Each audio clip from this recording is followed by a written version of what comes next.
मत्स्य प्राणी संपद मेला 2025 होउतिबा मेला रे मंच रे उपस्थित अछंती इयाली ब्लॉक रो आत्मार अध्यक्ष श्रीयुक्त गणेश्वर मिश्र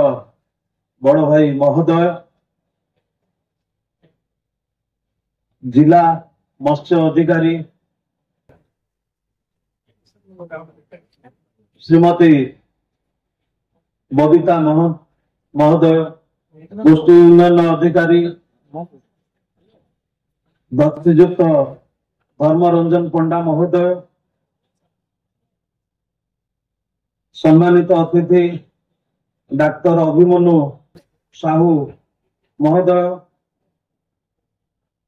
सम्मानित अतिथि डाक्टर सुशांत नायक महोदय, सांसदंकर प्रतिनिधि सान भाई ज्योतिरंजन महंती, मो सम्मुखरे बसिथिबा राज्य मुखपात्र भाई राजेंद्र पंडा महोदय, कंटापड़ा ब्लॉक रो आत्मार अध्यक्ष बड़ भाई बिजू भाई महोदय, सान भाई आलोक, सान भाई तिलु, कपासी पंचायत रो समिति सभ्या एवं कपासी पंचायत रो सरपंच और मो सम्मुखरे बसिथिबा एसएचजी ग्रुप एवं समस्त चाषी एवं सांबादिक बंधु माने आज जो मत्स्य प्राणी संपद मेला अनुष्ठित होउची एटा जिला स्तर रे होउतला हमर लोकप्रिय मुख्यमंत्री माननीय श्रीयुक्त मोहन चरण माझींकर निर्देश क्रमे ये मेला ब्लॉक मानक आयोजन करा जाउछ सारा ओडिशा। यार लक्ष्य होउची जो बड़ी भाव में वर्तमान मत्स्य अधिकारी एवं तांकर अन्य अधिकारी समस्ते तांकर योजना बाबत से चाषी भाई मानकू जनाउथिले से मानकू योजना विषय जनइबा योजना को संपूर्ण भाव सफल करवा ये होची तार मुख्य उद्देश्य। योजना सरकार अनेक योजना कर बहु योजना होउची से योजना मध्य भी भल भल योजना रोचे से योजना प्रकृत चाषी भी पाइले चाषी ता द्वारा सफल होबो लाभवान होबो। वर्तमान जमिति आम सरकार आसला परे धानर एमएसपी पर जो 800 टंका बोनस देले चाषी को जो चाषी भाई माने कहते चाष लाभ होनी धान अमल कले आम क्षतिग्रस्त होउची। आज सारा ओडिशा रे समस्ते धान चाष करने आग्रही अच्छी एवं धान प्रबल मात्रा समस्ते चाष कले बिल प्राय पड़ा पड़ूना तो से आम खाली एमएसपी 800 टंका बोनस पाऊे से ऊपर आम लगुचे ठीक अच्छे किंतु सबू माटी रे धान हुए ना सबू तार को माटी रे कौन चाष कले चाषी लाभवान हम एवं किभली भाव में तार चाष उपर आत्मनिर्भर होगी चाष करने सब इच्छुक हम ये गोटे हूँ संपूर्ण प्रयास। तेणु ये प्रयास रे आमे निश्चित भाव में सक्सेस हवा। आमर ब्लॉक स्तर जो अधिकारी माने रहउछंती ये योजना बाबद में ये गोटे मेला जो है ये गोटे पायलट प्रोजेक्ट बॉडी आमे किसी लोकों को अवेयरनेस करने कलु या आम योजना करिछि जे आमे गोटे जोन स्तरीय गोटे चाषी मेला आमे करिकरी चाषी मान को प्रकृत रे योजना कौन योजना रे किभली भाव में आपण माने लाभ पाइबे ए लोकों पाखरे हमको पहुंचाइबा पड़िबो। जड़े बड़ चाषी खाली जे धान चाष करिबो ता नुहे विभिन्न प्रकार चाष अच्छी तो चाष करने को हेले आमको योजना विषय सर्वप्रथम आम योजना विषय जाना पड़ो। ये एसएचजी मान को भी चाष जो मत्स्य चाष हो कुकुड़ा चाष हो बहुत किसी प्रकार स्कीम अच्छी जो सब्सिडी बहुत रही ମୁଁ ଦେଖୁଥିଲି ଯେ ବର୍ତ୍ତମାନ ଯେତେ ଯୋଜନା ହେଇଛି ସବୁଠୁ मुख्यमंत्री कामधेनु योजना पूरा सर्वाग्रे अच्छे सब आगे अच्छी मुख्यमंत्री कामधेनु योजना जो अधिक लोक फलप्रद पाउछंती सेमती मो ये जो लिफलेट है जो मु देखुली जो मोबाइल रे स्कैन कले आपण माने निजे सब जाक पाइबे कौन कौन सरकार करूछंती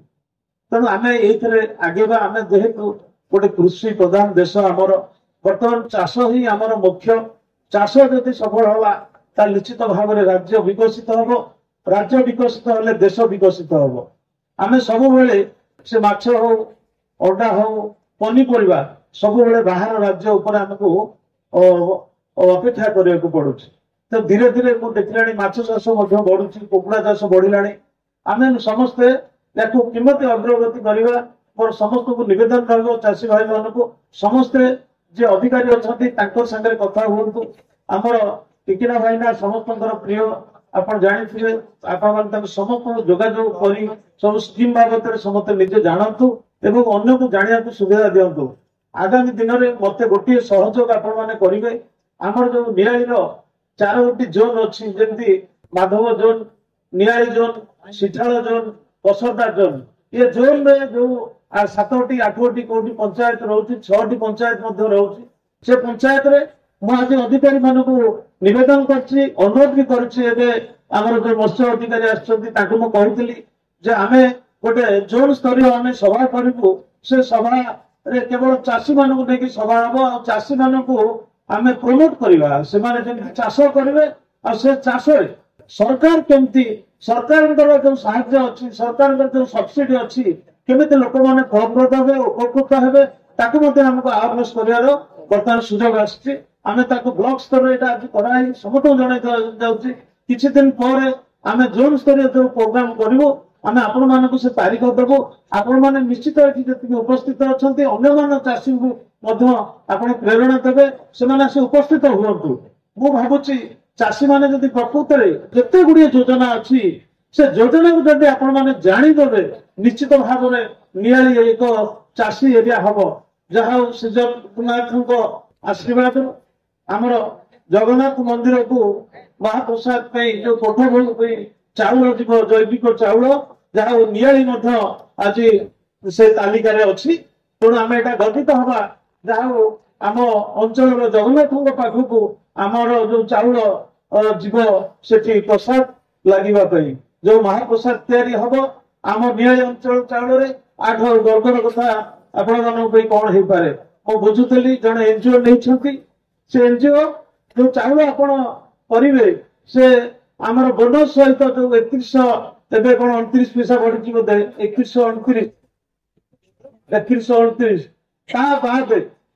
जे जैविक चाउल जो कहते बाद से 4100 टंका पाइबे आहरी 1000 टंका अधिक पाइबे तो बढ़िया योजना है चाउल टी कौन मुझे हालका अच्छी तेणुक 1000 टंका सरकार जो आम ट्रस्ट दब तेणु आप समस्त ये सब जिन संभव के चाष केमी लोक करेंगे चाषर लाभ कौन जानवे केमी चाष को केमी कौ प्रणाली में आप चाष करेंगे ये सब जिन जाना गले आपण मान पाखे आम निश्चित भाव में कहूँ आम भावुँ आम सफल हबू आम नियाली अंचल गोटे चाषर एवं चाषी जमी सम्मान रही चाष जो भाई प्रबल मात्रा हे समस्ते निजे निजे निजर रोजगार क्षम हे आहरी सब भल आसी एसएचजी भौणी मानक ये योजना सब विभिन्न योजना अंतर्भुक्त करा बहुत धन्यवाद देवी आप समस्त आज एठार आज उपस्थित अच्छा आज समस्त एक शुणुंट आ गोटे शेष कहबी आमर आत्मा अध्यक्ष जो टिकिना भाईना अच्छा प्राणी विभाग मत्स्य विभाग कृषि विभाग सब विभाग से मिसिक अध्यक्ष अच्छा कौन प्रकार दुर्नीति एठी करा कौन दुर्नीतिर जदि आप खबर पाइबे कि प्रोत्साहन किए दौर दुर्नीति पैसा देले सब कम हम सीधा सड़क भाव में मो सहित जोगाजोग करेंगे बिना दुर्नीति केमी सब प्रकार मंत्री हो जो कौन साहय हो योजना हो ताको लोक पाखे पहुंच से दायित्व आम समस्त अच्छी तेणु आम आत्मा जो अच्छी जहाँ आगुरी जमी चलुला बहुत भल रकम चलो चाषी भाई मान अनुरोध ସମସ୍ତେ ଆସିକି ଆପଣ ଆତ୍ମାର ଅଧିକାରୀ ହୁଅନ୍ତୁ କିମ୍ବା ଆତ୍ମାର ଅଧ୍ୟକ୍ଷଙ୍କୁ ଯୋଗାଯୋଗ କରନ୍ତୁ ଏବଂ ଆପଣଙ୍କର ଯୋଜନା ବାବଦରେ ସମସ୍ତେ ଜାଣନ୍ତୁ ଯୋଜନାରେ ଫଳପ୍ରଦ କେମିତି ହେବେ ସେ ବିଷୟରେ ମଧ୍ୟ ଜାଣିବାର ଆବଶ୍ୟକତା ଅଛି। ମୁଁ ଧନ୍ୟବାଦ ଦଉଛି। ଜୟ ଜଗନ୍ନାଥ। ବନ୍ଦେ ଉତ୍କଳ ଜନନୀ। ସମସ୍ତଙ୍କୁ ମୋର ନମସ୍କାର।